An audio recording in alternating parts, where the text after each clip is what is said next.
at the National Press Club, Rusciano, one of Australia's most well-rounded performers, a comedian, author, singer, radio presenter and podcast creator, who'll today talk about her life before and after her ADHD diagnosis. Rusciano with today's National Press Club address.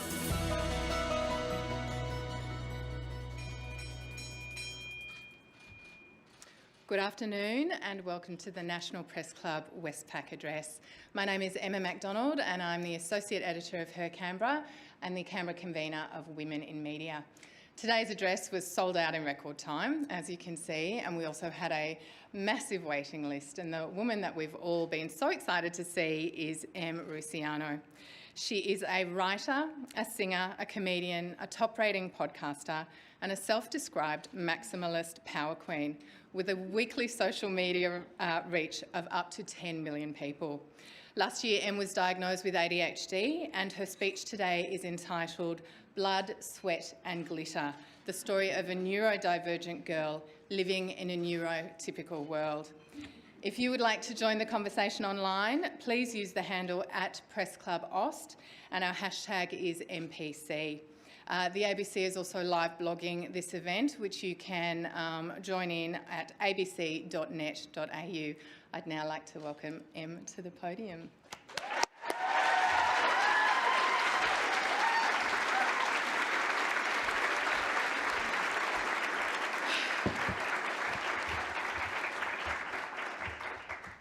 Oh my gosh. Do I got it though? Yes, girl. You all look fabulous. Thank you for the effort, the glitter, the sequins, to the 5 straight men in the room. Good luck, guys. Hello. Oh my God, I'm so nervous. I'm just going to have my definitely not gin. I've got no spit in my mouth. Okay. All right. Hello, have I done that bit? Okay. Before I tell you my story, I want to remind you all that Aboriginal and Torres Strait Islander peoples are our land's first storytellers. I want to acknowledge that we are gathered on the land of the Ngunnawal and Ngambri people, and I wish to pay respects to all Ngunnawal and Ngambri elders and ancestors and extend that respect to any First Nations people here today or watching from home or work or wherever you may be. I recognise your continued connection to the land and waters of this place, and I acknowledge that sovereignty was never ceded, always was, always will be. I want to thank the National Press Club for their outrageous decision to invite me here to speak today. I was asked to give the speech a title, and they wanted to give you all an idea of what to expect when I got up on stage. So I thought about calling it I'm So Tired, the Arena Spectacular. Then I considered, why did I walk in here again? The Rusciano story. But finally I settled on Blood, Sweat and Glitter, which now I think about it doesn't really give you any idea of what to expect in the next 30 minutes, but I have no idea what's going to happen, so at least we're in it together. Side note, I really wanted to call it Blood, Sweat and Sequins, but when I Googled to check that I wasn't stealing the idea from someone else, I found it was already, in fact, the name of a documentary, one that follows the incredible journey of 3 women as they battle it out to become Miss Pole Dance Australia. And if J-Lo's 2019 critically acclaimed hashtag robbed for the Oscar film Hustlers has taught us anything, it's that no one works harder than the women of the pole. Blood, sweat and sequins indeed. Respect, ladies. Respect. During the great Melbourne lockdown of 2020, I, like everyone else, was forced to stop and live a much slower pace of life. And after the novelty of being at home with my family 24/7 wore off quite quickly, I found the absence of my usual routine and structure led to my mental health completely unravelling. I was exhausted all of the time, and it wasn't a physical exhaustion. It was a tiredness that crept into my bones and settled there. No amount of sleep or rest could rid me of it. And suddenly completing the simplest tasks became nearly impossible. It felt like my brain had been bleached of all its magic, and I felt completely overwhelmed by life. Initially, I did what a lot of us do. I just tried to white-knuckle my way through it. I would keep my family spirits up by hosting themed dinners, games nights, bread making, so much bread making. But at night, once everyone was asleep, I'd lock myself in the bathroom and I'd have a secret cry sesh. My once fabulous shower shows had gone from Beyonce-level performances to really grim slam poetry reads. I just didn't understand why I was so tired, because I'd literally slowed down to half the pace of life I was living before the pandemic. I hoped that when we came out of Lockie D and life resumed some form of normality, I'd feel like my old self again. But as 2020 came to an end and the world began to slowly turn once more, I found myself unable to join in. It felt like I was watching everyone else board a train and speed off into the distance, and I was stuck on the platform, too tired and confused to join them. So in February 2021, I finally took myself off to see my doctor and told him how I was feeling. Now, this doctor of mine is the man who literally pulled me from my mother's vulva. Is that the first time vulva's been said at the National Press Club?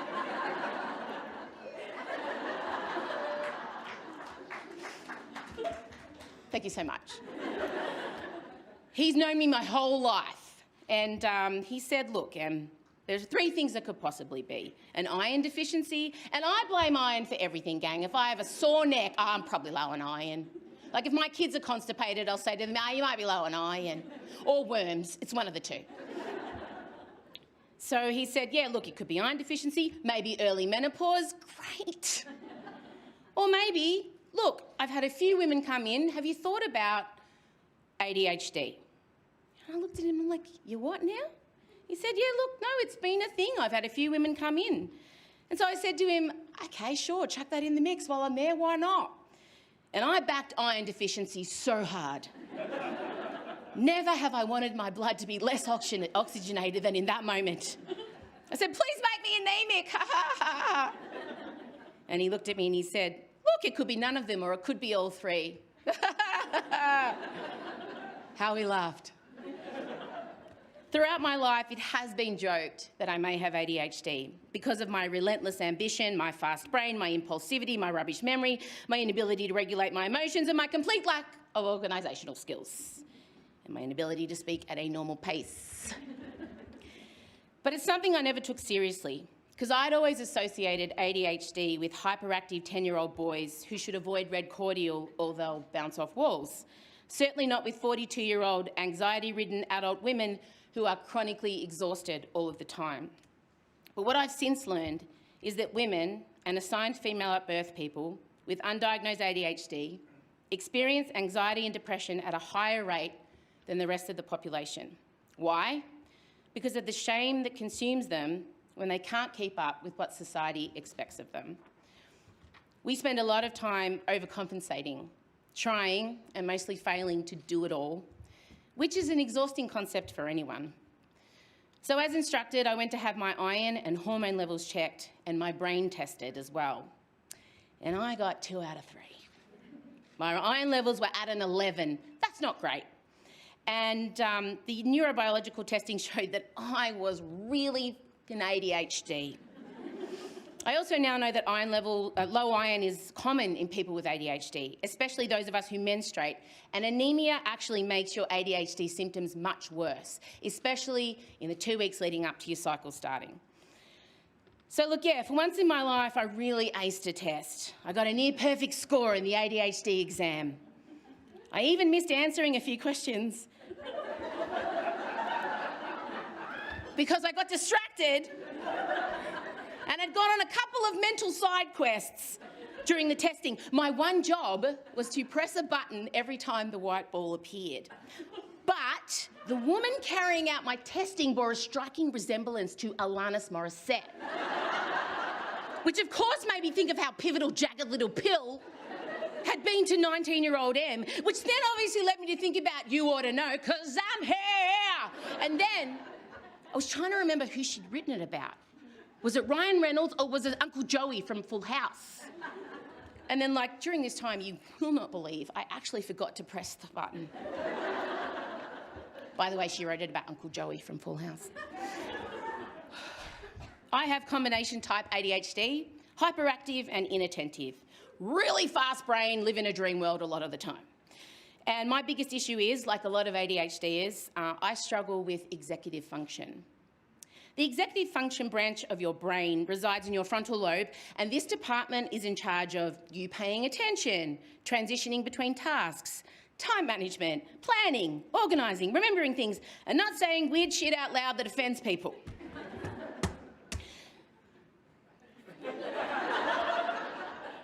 When your executive function is dysfunctional, your ability to gather information and organise it is akin to trying to herd a group of drunk elderly cats through an obstacle course.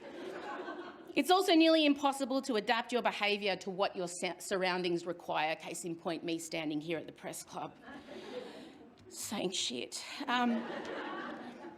The executive function department in a neurotypical brain is well staffed and full of energy. They go on employee retreats. They get monthly bonuses. Everyone gets a cake on their birthday. The same department in a neurodivergent brain only has 2 or 3 people. They don't really know why they're there. And they often come in after a bottomless brunch.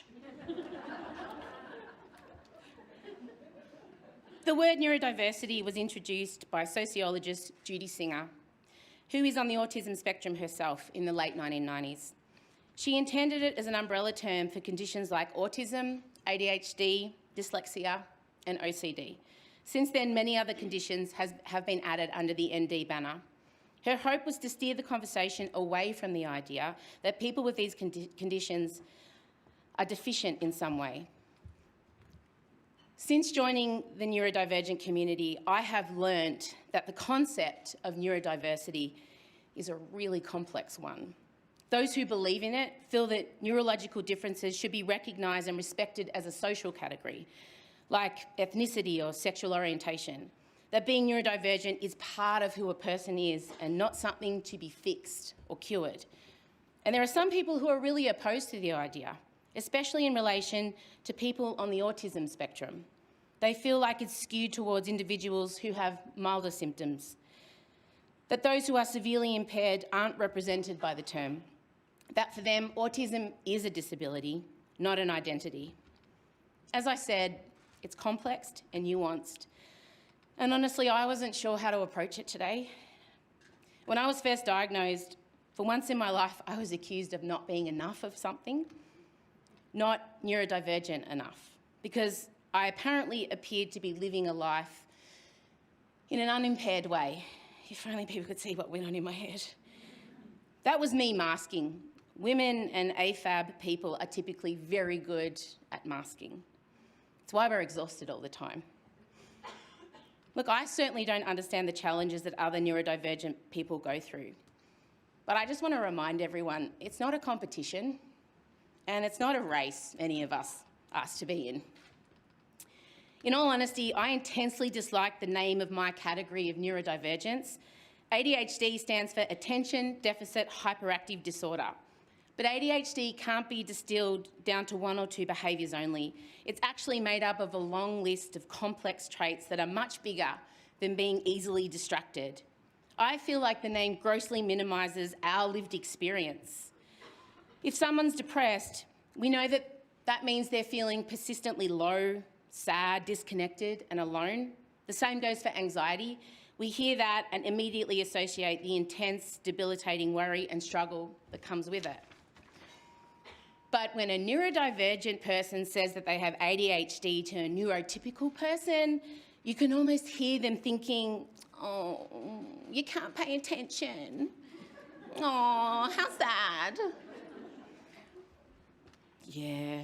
I don't have a deficit of attention. I have quite the opposite. I have an obsessive, out of control, addictive sort of attention, but I just usually don't have any control over where it goes. My brain processes, learns and behaves in a completely different way to what is considered typical. Every single interaction and behaviour and thought is coloured by this. It's so much more than just being distracted by shiny things. Although, having said that, I am also frequently distracted by shiny things.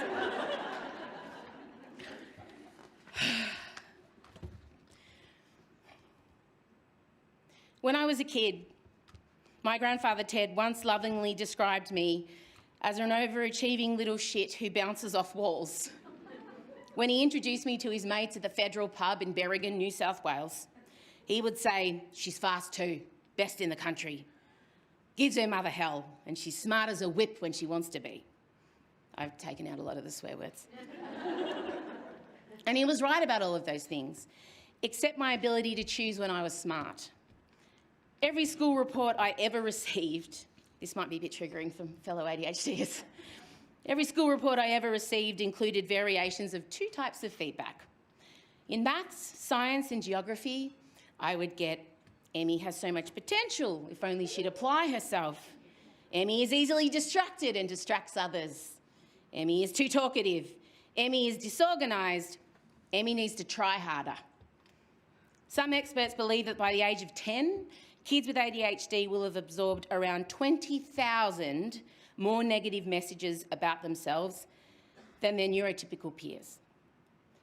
While researching this speech, I came across now 14-year-old neurodivergent author Libby Scott. And when she was 10, she wrote the following: "At school, I feel like a crumpled up piece of paper. When I get home, I feel like I can unfold myself, but the marks are still there from when it was crumpled, like scars." My reports from art, drama and PE described a completely different student. Emmy is driven, curious, excellent and creative. Emmy has skill above and beyond her years. Emmy is a joy to have in class. I often think about my maths teacher and my PE teacher meeting in the classroom and being like, "Who?" The short Italian kid whose lunchbox smells, she turns up on time. I got called, oh no, that's not a story for now. I mean, my nickname in primary school was Stinky Box because my lunchboxes were full of like prosciutto and romano and they would all just have like Vegemite sandwiches and twisties and my lunchbox would stink, and Stinky Box is not an ideal nickname. I'm so sorry, Morris, babes, I'm so sorry. The head of the press club just choked on his artichoke heart, that's okay. Good old Stinky Box Rusciano, look at it now!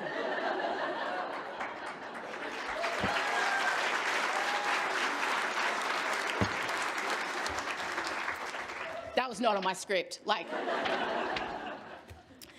I was extremely competent in the subjects, might try that word again. I was extremely competent in the subjects that captured my attention, and I was entirely ordinary at the ones that didn't. And some of you might be thinking, "Yeah, but that's all of us, mate." Well, first of all, don't call me mate, I'm not your mate. Well, yeah, it is to some extent. But when I say I was ordinary, it wasn't because I wasn't trying. I made myself sick trying. My entire identity existed in the trying. I tried so much that I also, alongside of Stinky Box, got called Try Hard. And if you went to school in the 1980s in Australia and you were the only ethnic child in your class, that was not a positive thing. I'd look around at the other kids who could sit still in class, who'd remember their homework, who could spell basic words and recite the times tables, and wonder, why can't I do that? But if I was asked to make a complex 3D diorama, oh my goodness, with moving parts and characters to scale, I would stay up for 3 days perfecting it. There would indeed be blood, sweat and glitter involved. Thank you so much.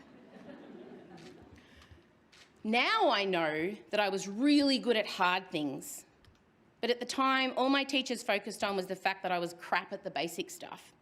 It was a disconnect that they seemed to put down to me being slack, lazy, and all just because I didn't really like that particular subject. And as a result, I grew up with a really messed up internal compass of achievement and very low self-esteem. I am a performer after all. Until recently, I actually didn't know how to celebrate any wins that I had, because I always thought that if I achieved anything, it must be pretty easy and therefore not really worth acknowledging. Girls and people assigned female at birth are chronically underdiagnosed with ADHD. And certainly when I was at school, it was only the boys who would get picked up and diagnosed. There was a symptom recognition bias that developed towards the hyper-disruptive behaviour which boys with ADHD tend to exhibit. Girls and AFAB people typically have different symptoms, those associated with the inattentive subtype of ADHD, like shyness, inattentiveness, daydreaming, perfectionism, people-pleasing. The first medical study that included girls with ADHD didn't happen until 1997. Unfortunately for me, that was a year after I finished high school, and it wasn't published until 2003. People of colour and other marginalised communities are also underdiagnosed, as they don't fit that stereotypical white hyper schoolboy disrupting the class. And if they are diagnosed, they often face poor treatment options or under-treatment. When I told one particular friend I had ADHD, he responded with, "Oh God, why does everyone I know suddenly have that? Oh, it's all over Insta and TikTok, I'm so sick of it." Are you, mate?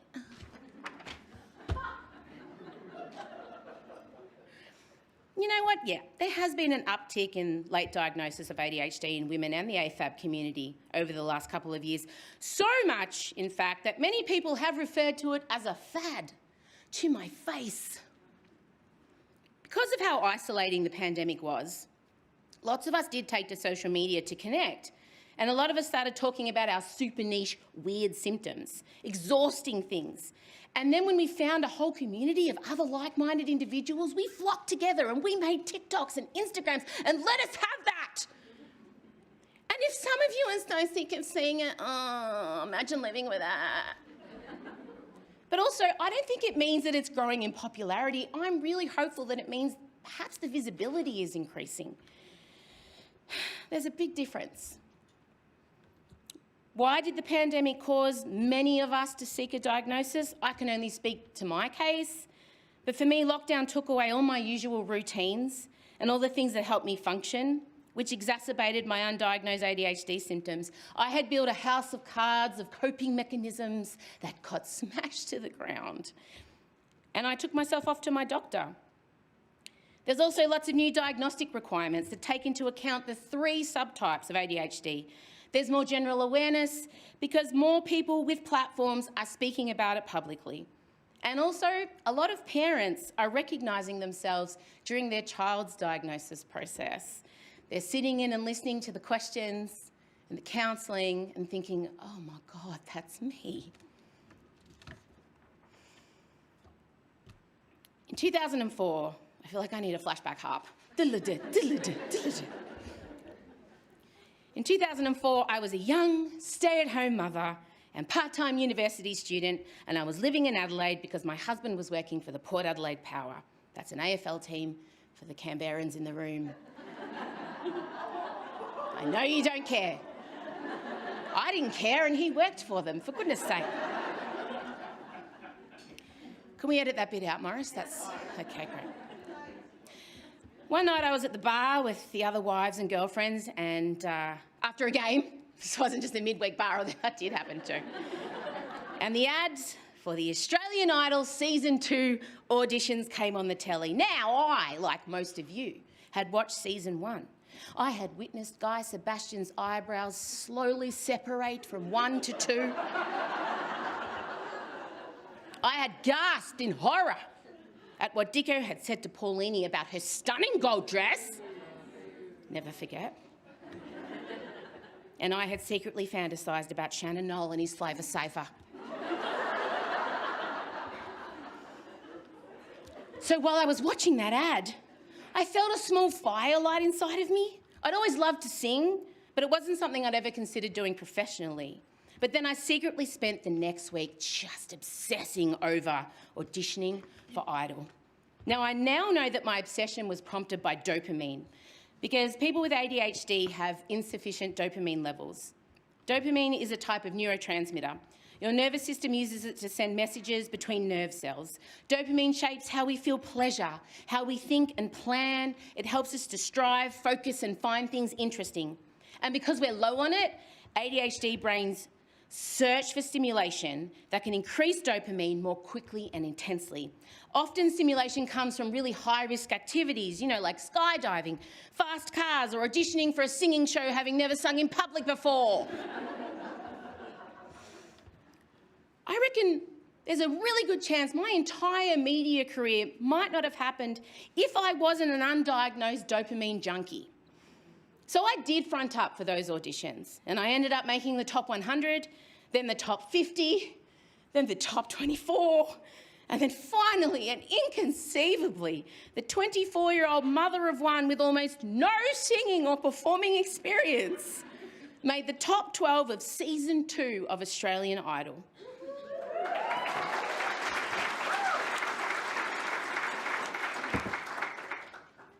When I was rejected by the nation in 9th place.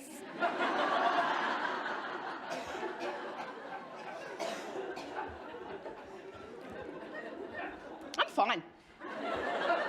It's been 19 years. I've built the bridge. I had to do a round of media interviews, and I caught the attention of a couple of radio bigwigs. And not long after that, of course, I was offered a job on breakfast radio in Perth. Had I ever thought about broadcasting as a career? No. Did I know how to host a breakfast radio show? Also no. But that dopamine demon was back, and it whispered to me, I reckon you should give this a crack. So I'm like, yes, I'm going to do that. So in 2005, my husband, my then 4-year-old daughter and I, we moved to Perth. I now know that a person with rejection sensitivity dysphoria, low self-esteem, time blindness, someone who is very blunt, has a complete inability to regulate her emotions and is hypersensitive to external stimuli should be nowhere near the breakfast radio environment. It brought out the very worst of my undiagnosed ADHD symptoms. It brought out the very worst in me as a human. I now know that around 25 to 50% of people with ADHD experience sleep problems. And of course, I am one of those people. We go to bed later because of delayed circadian rhythm. Our melatonin doesn't cruise in until 3 hours after the neurotypical population. People with hyperactive ADHD can suffer from insomnia. Those with the inattentive type find it hard to fall asleep. And if you're a combo type, it's ADHD, sleep hell, Yahtzee. And I was getting up at 4 a.m. every day, having not fallen asleep until at least midnight. Chronic and accumulative sleep deprivation makes ADHD symptoms much, much worse. During my time hosting radio in Perth, I gave birth to my second child, the magical Odette. I worked up until the day I gave birth. I got off air and then drove myself to the hospital. Yeah. I then returned to work 5 weeks after my caesarean section. A short time later, perhaps not unsurprisingly, I was diagnosed with postnatal depression. And at first I thought I'd keep the PND diagnosis to myself, just try and work my way through it. And then one morning I woke up and thought, what if I just told the truth? What if I stopped pretending that everything was okay and I just got on air and said exactly how I was feeling? And again, I felt my brain calling me to do the hard thing. So I went into the radio studio, didn't tell anyone what I was going to do, sat down after probably a gotcha call, I don't know, and announced on breakfast radio that I had postnatal depression. And honestly, that is one of the biggest turning points in my life, because when I told Perth what had been going on for me, it was met with so much love and support from our listeners. And I told the absolute truth. I was radically honest about how I was feeling. I was completely myself, and the sky hadn't fallen in.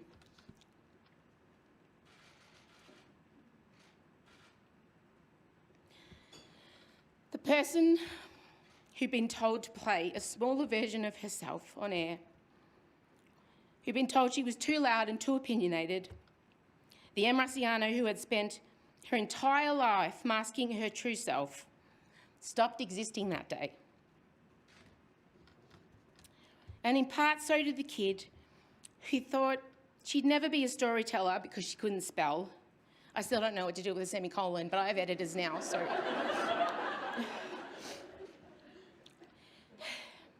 And so did the teenager who couldn't make friends because she was painfully afraid of being rejected. And so did the 22-year-old first-time mum who sat quietly in mother's group listening to the other mothers talk about how happy they were when she just wanted to scream at them and ask them how the hell they were coping because she wasn't. That day, I realised the power of being vulnerable, of how freeing speaking openly and honestly is, and that most importantly, when I'm on my knees, not being afraid to be vulnerable is the power source that I actually draw on to survive it. An ADHD symptom that's common is oversharing, feeling the need to over-explain everything. Initially, this speech was 3 days long. Learning when and how to overshare is the hard part for a lot of us. But the fact that I find it easy to be transparent has been something that has ended up helping me and given me enormous strength in some very dark times. After I spoke about my PND, I realised that my extreme, messy, emotional self actually connected with other people and it helped them to feel seen. And that's what I do now. In my own stand-up shows, in my own voice, in my podcast, I wrote a book called Try Hard. I make stuff to connect with my people. I make my art. I'm so sorry, but there's no other way to describe it.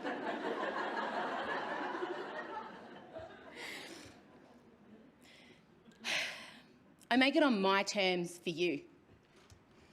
The combination of my big picture approach, my love of new projects, and my courage to be creatives are the strengths of someone with ADHD. It also means I've managed to become pretty successful, depending on your definition of success. But that doesn't mean for a second that it hasn't been really, really hard. Sitting down to write this National Press Club address was one of the hardest things I've ever done. Because I'm usually on stage in a leotard with 12 dancing vulvas. Like, my dad's usually there playing guitar. I have so many emotional support people. I mean, Emma, you're doing a great job, but that's really good. No, that's great. I felt enormous pressure to get this exactly right. It's not often neurodivergence is given this type of platform. And the truth is, I said no the first 2 times Emma from the National Press Club asked me to do it. I'm like, no, man, you have the wrong number. I'm in traffic, goodbye. The other thing is, I wasn't sure who I was meant to present to you as, because I'm still in the process of discovering who I am after a lifetime of feeling like I need to pretend to be someone else. Speaking publicly about my postnatal depression in Perth certainly set me on the right path, but up until my diagnosis, I always had the general feeling of being out of place and not in control of the way I walk through life. Being diagnosed with ADHD at 42 profoundly changed my core beliefs about myself. I was forced to peel back carefully constructed layer after layer, and at times it revealed a terrifying fragility. It ripped open scars I didn't know I had, and it triggered enormous grief. I felt a deep sadness. Come on in. For that precocious, curious, and chaotic 10-year-old girl who desperately wanted to get things right. The girl who tried hard all of the time and who just wanted to be like everyone else. Poor stinky box.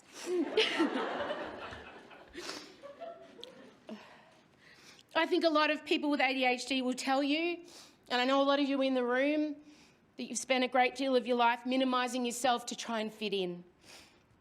I think that's part of the reason I love performing so much, because I can be my biggest self and no one tells me to be quiet or calls me intimidating or too much or weird or, all the things. But my diagnosis it nearly didn't happen on several occasions because getting diagnosed with ADHD is the least friendly ADHD process you can possibly imagine. Finding a doctor that you can actually get an appointment with. Like, I've got to ring 3 weeks in advance to see my GP now. And then what if your GP doesn't necessarily believe in ADHD for adults? It's totally potluck. And then you have to try and get an appointment with a psychiatrist. In this country right now, that is nearly impossible. I could have given a whole other speech about how broken our mental health system is. It is on its knees. Our healthcare system in general also is broken and failing some of our most vulnerable communities. On top of all of this comes the fact that ADHD testing and therapy is wildly expensive. The costs of supporting and treating a young child with ADHD are on average almost $2,200 a year. And for adults with ADHD who have a child with ADHD, that figure can be as high as over $6,600 annually. And this is out of reach for many Australian families. One study found that only 1 in 20 parents of children with ADHD who applied for NDIS funding, I cannot say NDIS without my eye twitching, actually got it for dealing with ADHD-specific issues, even though ADHD was recognised as a disability in the 1992 Disability Discrimination Act. It does not appear on the list of disabilities supported by the NDIS.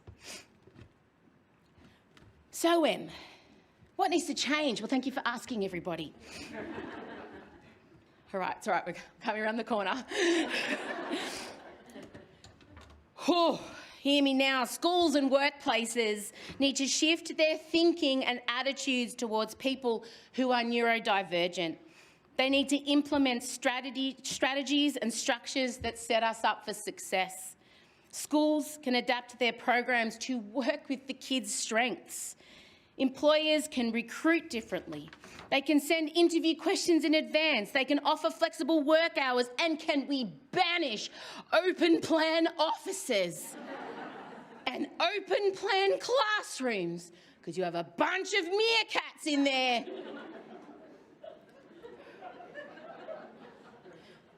I don't want to hear what Debbie in accounts. I don't want to know what happened in her marriage. I don't want to smell Duncan's lunch.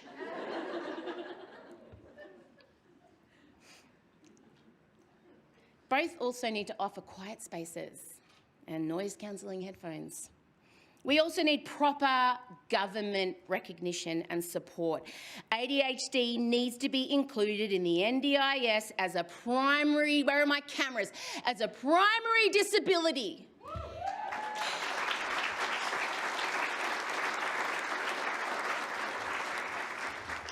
There needs to be a whole makeover of the diagnostic process.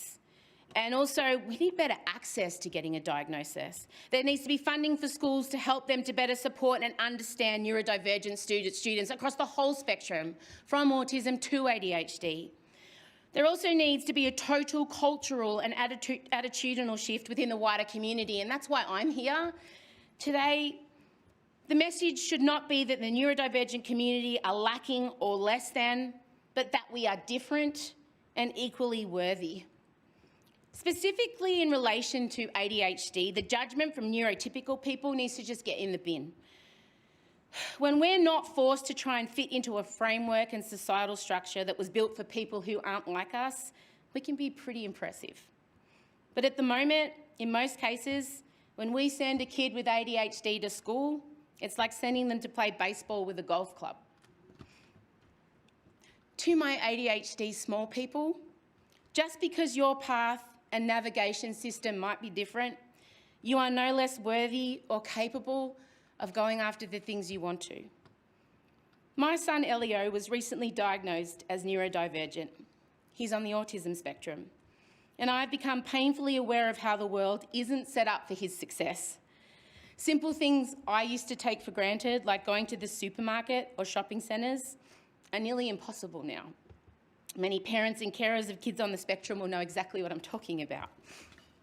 They're basically an assault on all of his senses. And if he has a meltdown, which is highly likely, I don't want people to judge him. And I worry that all they'll see is a little kid screaming and being a brat. They'll have no way of knowing that it's because his senses are in overload, that he is autistic. They have no way of knowing that he's not a brat, that he's actually a smart, T-Rex obsessed, glorious kid. I know all too well the toll that trying to fit into a neurotypical society has on a person, both as a kid and then as an adult. And I can't go back and advocate for 10-year-old Em. And most importantly, I won't always be there to advocate for my son. I mean, I will try very hard. I hover. But I won't always be able to be there to step in and explain why he goes up and roars loudly like a dinosaur in people's faces. That's how my son connects. The reason that I eventually agreed to give this speech was because I wanted to make sure that all of you here today and everyone watching from wherever you are, I wanted to make sure that you get it, that more people get it. I have learned systems and strategies to survive in the world as it is, but my son and other kids like him can't yet learn the same strategies, and maybe never will. So I ask you all, the next time that Elio or another kid comes up to you and roars, please don't be alarmed or look around for help. Don't treat them like there's something wrong with them. Be bigger than that, be better than that, be kinder than that, and please roar back. Thank you.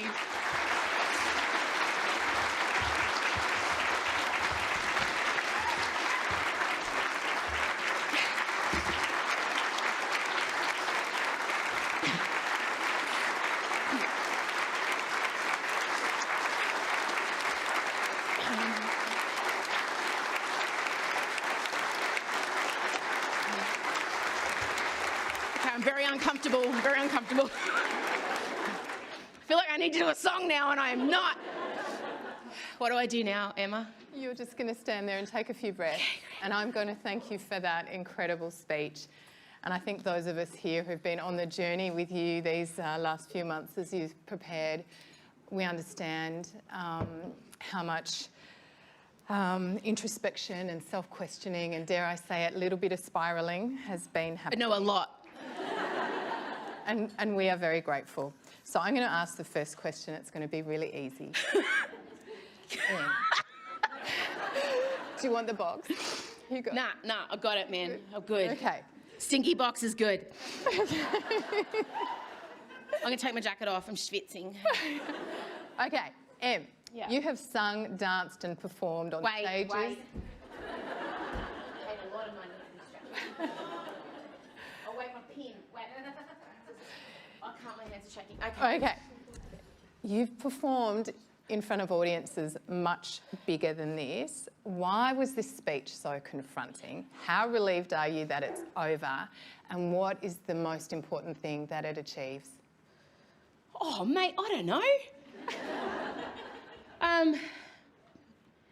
This was terrifying because when I'm doing stand-up and when I'm on stage, people have paid to be there. They've chosen me. They paid to be here too. Yeah, but those people didn't. I mean, you're all fine. You're my people. Yeah. Thank you. But also, I am a perfectionist, I am a people pleaser, and I did feel the gravitas of today. And it's not just me pouncing around talking about, you know, I'm going to say vulvas for the third time. But yeah, I felt just, like I said in the speech, it's not often neurodivergence gets this kind of platform. And I felt a bit panicky about it, like I didn't want to waste it or stuff it up. And And oftentimes, I make it up as I go along on stage, and I can't do that today. So, look, I don't know. I hope today that perhaps it's reached one or two people that maybe work with someone with autism or ADHD or anything else under that umbrella, the neurodivergent umbrella, and maybe they'll change their perspective of them, see their strengths, make things kinder and easier. Because we can do, if people just give us the right support and structure and change things around, it's magic. Like, if there's ever a zombie apocalypse, you want an ND army behind you. So I think, for me, if I've just changed the attitude of one neurotypical person, but also if I've reached any neurodivergent people who perhaps were feeling like, they don't deserve to go after what they want or they don't fit in. My whole career is built around feeling like I don't fit in. And I always try and I don't want anyone to be crying into the towel at 3 a.m. questioning all that they hold dear, which is, a common occurrence at my house. I know that's shocking. So that's what I hope that I've achieved today. Thank you. Question from Julie Hare from the Australian Financial Review. Oh, God, you're not going to ask me about, I'm bad at maths. No, Did you hear? I was going to ask you about your bank account. Oh, God. I forged my mother's signature to get out of Year 12 maths.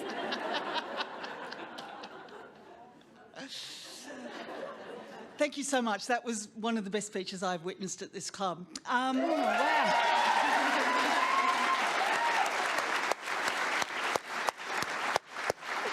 That's very kind. I was going to ask you to sing, but I realised that's not a question, it's a request. I'd also like to ask you, now you know this about yourself and you know this about your son, whether you now see people on the public stage or in the street and you recognise certain symptoms, if that's the right word, and whether you want to go up to them and tap them on the shoulder and say, hey, do you know? Imagine. I pathologise everyone now. Everyone. And what I have found is like does attract like. Like, since my diagnosis, a couple of my friends have confessed, I am also. I definitely see it. Like, there's the whole argument everyone's got these aspects about their personality, right? We can all be disorganised, we can all feel flustered and forget why we walk into a room. And I always give the peeing analogy. Stay with me. So we all have to pee, right? That's a part of life. But if you have to pee 150 times a day, it's going to get in the way of your quality of life, and you need to go see someone about it, right? Seriously, if you're peeing 150 times a day, that is not okay. The same goes for all the symptoms of being, ADHD specifically. If it's getting in the way of life that many times a day, then you go and seek the diagnosis. But I don't do it, I would never. But I don't judge. I just I observe and then I mentally file it away. But I know a few people since I've spoken publicly about it, close to me, related to me, because this thing is as hereditary as height, ADHD, have gone, I'm like, I had to get it from somewhere, babes.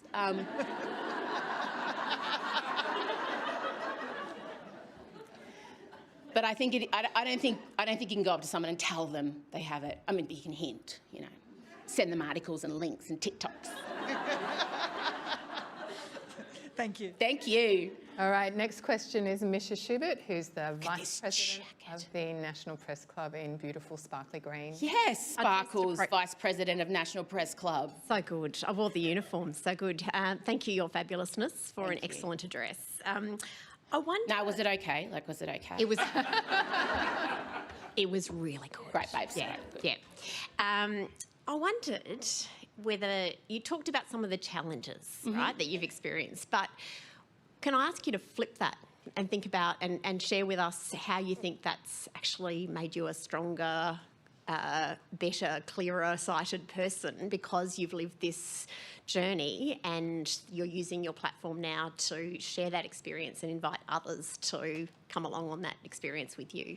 Yeah, I think I went down the route of making sure people understood the gravitas behind this diagnosis, because there's a lot of minimising and trivialising of our lived experience online, because humour is how we cope. There is some really stupidly funny stuff that people with ADHD do. you know, for instance, if I go in and I'm getting something from the fridge and then I notice the fridge is dirty, I have to take everything out of the fridge and clean the fridge, but then I notice I've got to go take the trays out and I'm going to go hose them outside, and then the cupboards are everything. Then I go to the cupboard and I got to try and find some disinfectant, and I open the cupboard, that cupboard needs cleaning too, so everything comes out. And then you're standing there and then you're in paralysis. Like, that's funny, but it's also awful. But the positive sides of my brain are, like, I am really curious. I'm a curious person, like, because if I'm not curious, I'm anxious. So I always try to go with the curiosity. And I'm brave and I'm resilient. And I know now that all of these things are because of the way my brain is wired. And, you know, I try my very best at everything. And I feel stuff on the outside of my skin. I feel empathy for people. I want people to be okay. There are so many positives to this. But I guess I err on the side of being Pollyanna about it, especially people with autism. You know, it's why it's such a complex, you know, it's a spectrum, and it's a really complex and tricky and sticky topic to talk on and be a part of. And also, I don't know if you've met us, but I tried to join some ND communities on Facebook, and we are blunt and sensitive, y'all. And that is a really bad combination when you are looking for support, because they'll correct your spelling and then cry when you yell at them. So I wouldn't trade my brain for anything. And I also know, as I said, I don't think I would have achieved all that I have without it, because it just spurred me on to do, quite frankly, bonkers things. Like, who does Idol having never sung in public? Who does radio having never listened to the radio? Who does stand-up comedy having never written a joke in her life? This kid and many other people like me. So I acknowledge all of that, but also it's been really hard. So you can hold both. It doesn't have to be either or. Amazing. Thank you.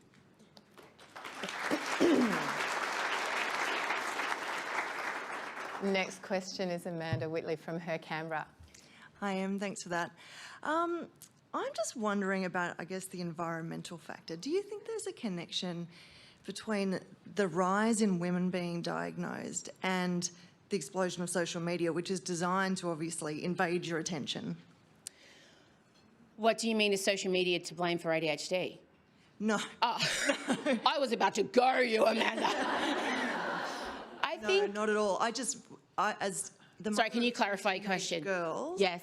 Who are like their mother. Yeah. Shiny things people. Yeah. And, you know, and like all the things that you've described, hypersensitive, obsessive personalities.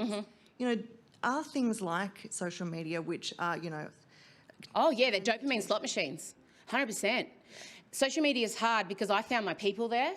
So it's instant gratification, absolutely. Like, when my brain is searching around and I'm looking for reasons to be distracted from, say, the speech I'm supposed to be writing, you know, my house has never been cleaner, the shelves have never been more organised, I've never watched more TikTok.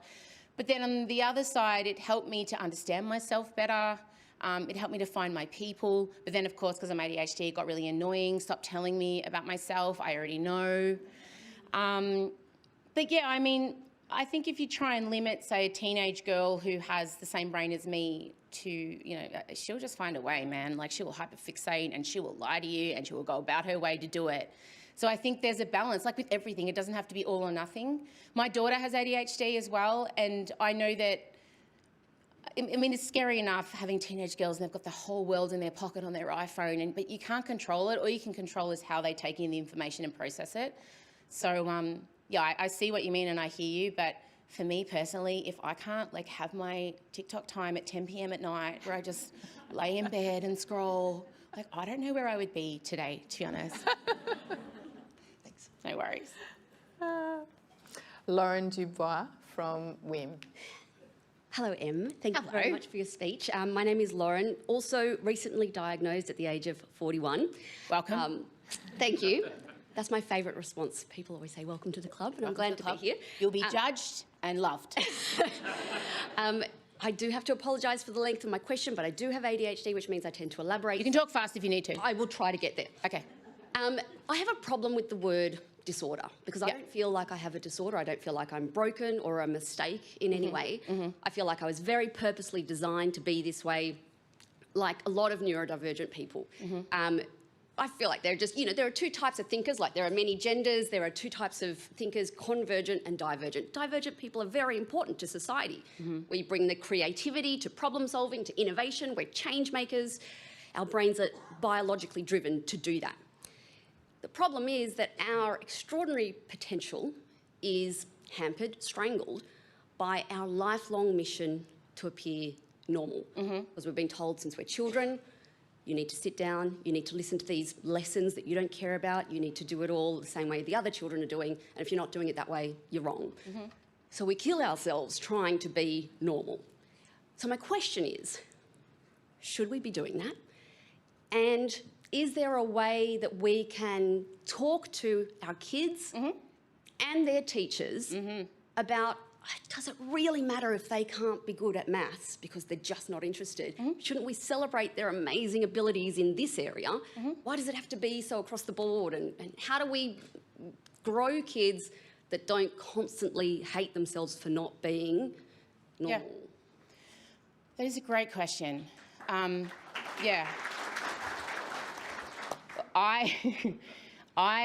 have very strong opinions on this. I hoped you did. Yeah, no, look, I have always advocated for my children. I'm like a black ops mother, right? So I don't involve myself in the canteen or PTA or anything. But if my child is struggling or someone is attacking my child, I'll just appear out of nowhere. So my middle daughter, Odette, started, I think, struggling with, neurotypical school practices in grade 4. And we had been on a journey from grade 4 to year 9 to get her diagnosed, to get the schools to take it seriously. And she had everything from anxiety, then she had auditory processing disorder, then she had dyslexia, like we went through. And I just kept going, no, this is not what's going on here. There is a disconnect. There was a disconnect. So I really loudly say to my daughter's teachers, I don't give a shit what she gets on that maths test. My kid doesn't sit NAPLAN because standardised testing does not measure the child's mental state at the moment, if they're good at arts, if they're good at creativity, drawing, PE, singing. Standardised testing is bullshit, and it is totally biased to neurotypical children. So I think it's up to you as a parent to advocate for your child and be your school's worst fucking nightmare. And you keep showing up like you wish someone had shown up for you at primary school. And that is your job. And then you teach your child, and I speak only about ADHD kids because autism, and I'm learning this now as the mother of an autistic child, and I'm also going through the autism diagnosis process. It's a whole different kettle of fish. That's why the neurodivergent umbrella is tough, because you can't help but compare. So I'm just going to go ADHD now. I think there is a way that schools can apply the child's special interest to the learning framework. And if you get a teacher that gives a shit, and most teachers give a shit, and you give them permission, I don't care what results are, I just want my kid to love learning. All I care about is that my 3 kids love learning and are curious about the world. I don't care what their percentage is. I mean, my eldest daughter did get 97 on her ATAR.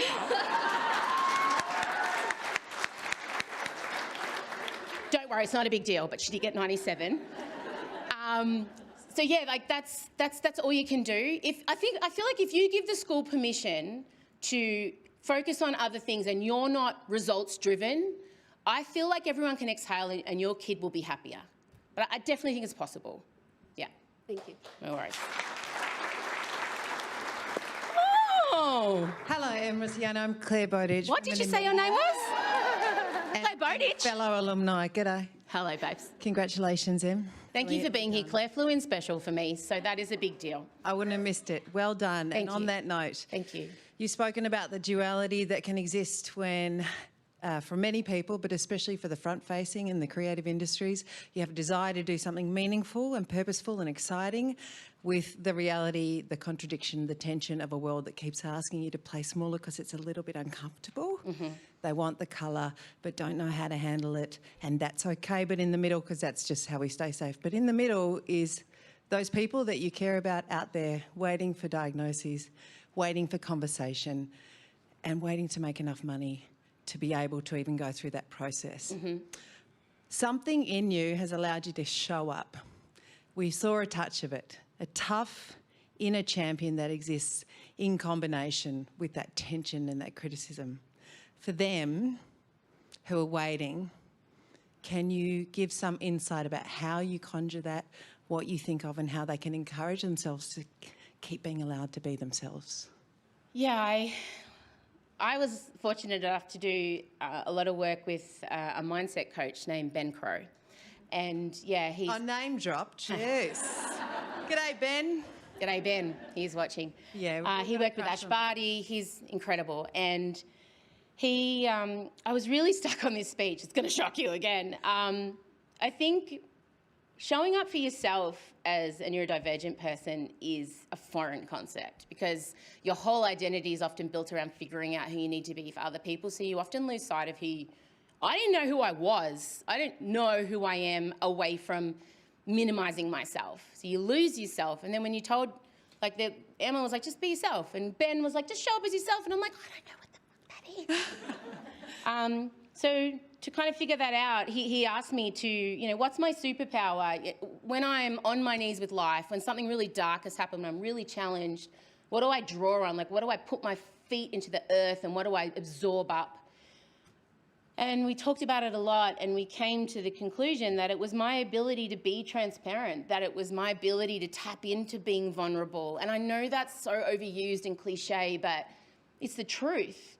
And so I think any time now that I'm feeling challenged, if anyone at home is waiting for a diagnosis and feeling challenged, I think being vulnerable with yourself and speaking out loud your challenges and being gentler with yourself, like really being kinder with yourself is the important thing.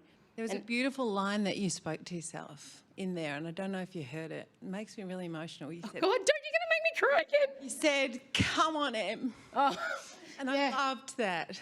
Yeah, it's being your own champion. But also, I'm making art for 10-year-old Em. Better than saying product. I'm making product. You're an artist. No. I tell dick jokes, but...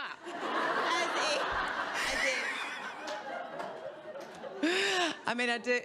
I love you I tell so dick much. jokes too. Em. You do great ones. So that conjuring, like, how do you bring it up for yourself? Do you think of your best mates, Michael? Do you, like, where in the world do you see that it's okay to be you? Well, everywhere now. Like, people don't have a choice. The moment you realise that who you are is okay, and the diagnosis for me changed all the, you know, you're lazy, you're disorganised, you're an asshole, you're awful. Look, I can be all of those things.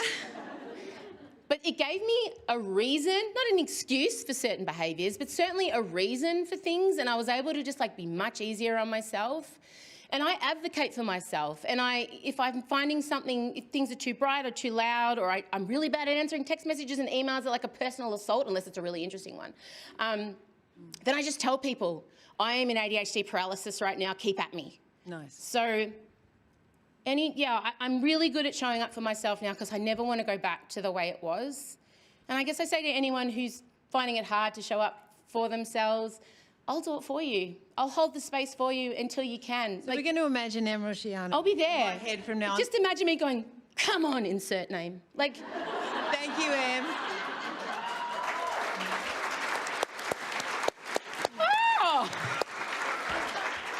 Who could this be?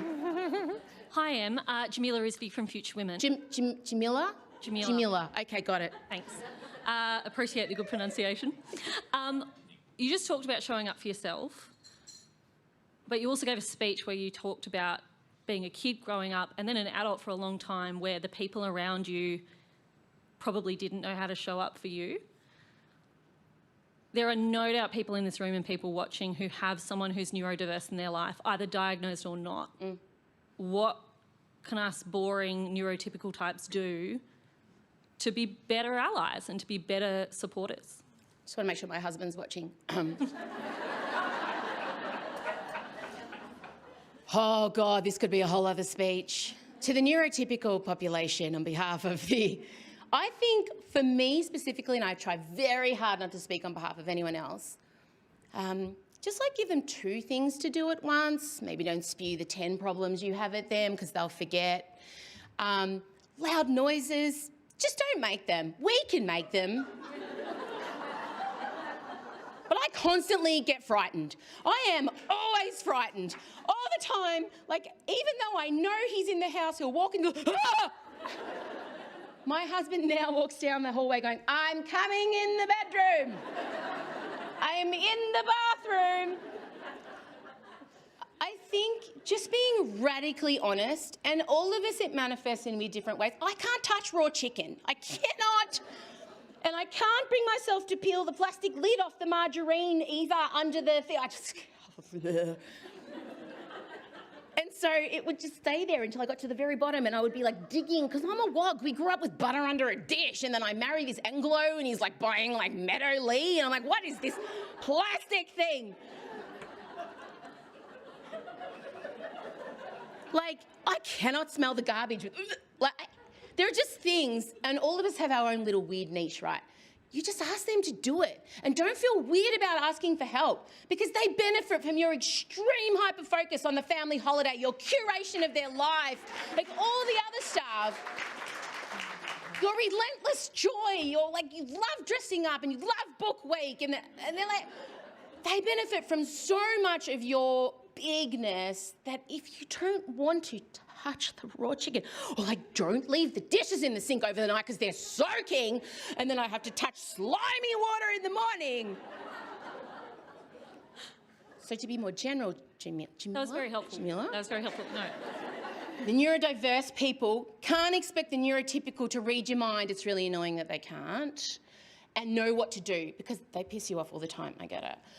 You have to give them a fighting chance. And if they don't help you, and if they don't, you know, change their ways and say announce themselves before they walk into the toilet, then they're assholes, and that's on them.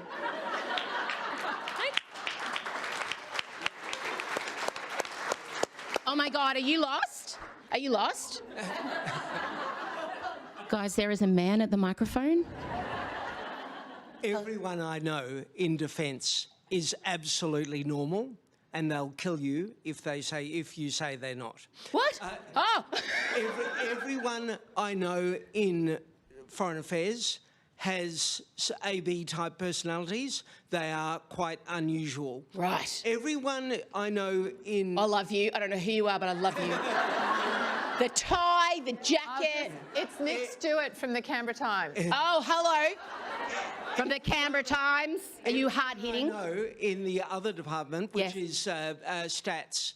They are completely weird. Yeah. I don't know how to diagnose it. How lucky. But how do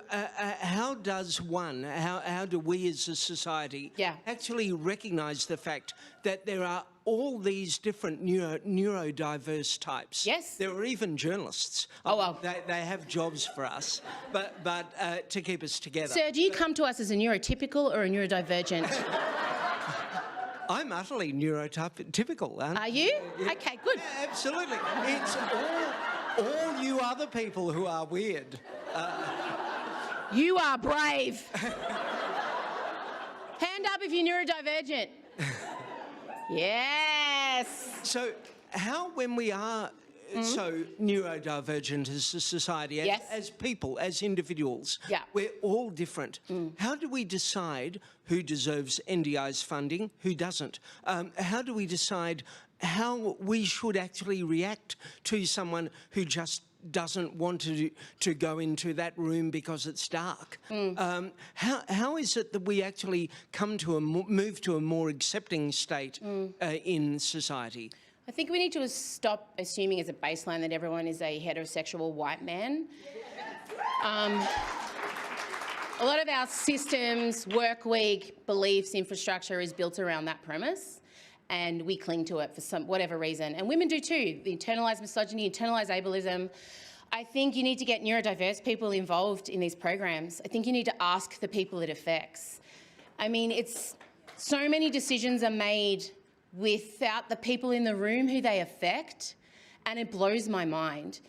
Dealing with the NDIS, you might get a case officer who doesn't actually know an autistic person and might not understand the struggles of an autistic person. So when you say, my son needs a carer because we can't go to a playground without him, you know, involving himself with other kids and making their experience less or whatever, and I can't be there all the time because it's hampering his social development because I'm his mum. And if that person doesn't understand that, then she's like, no. But if you're lucky enough to get an NDIS caseworker that understands autism, maybe has a child or a family member, then you'll get it. And that is, quite frankly, not okay. And navigating the NDIS, I have to prove how hard my life is with my son. And I have to say and report on things no mother should have to do. And you also have to say the very worst. Like, you have to almost like put on a show. And you have to, like, I've heard mothers, they've been asked, oh, have you ever felt like you've had to call the police on your child? Or has your child ever been in danger? And these questions are unacceptable. And so, you know, I legitimately had a woman encourage me to bring Elio to the brink of an autistic meltdown before we went into a session so that they could witness it rather than take my word for it. You are guilty until proven worthy, and that is a problem with our National Disability Insurance Scheme, and that is what needs to change. Thanks.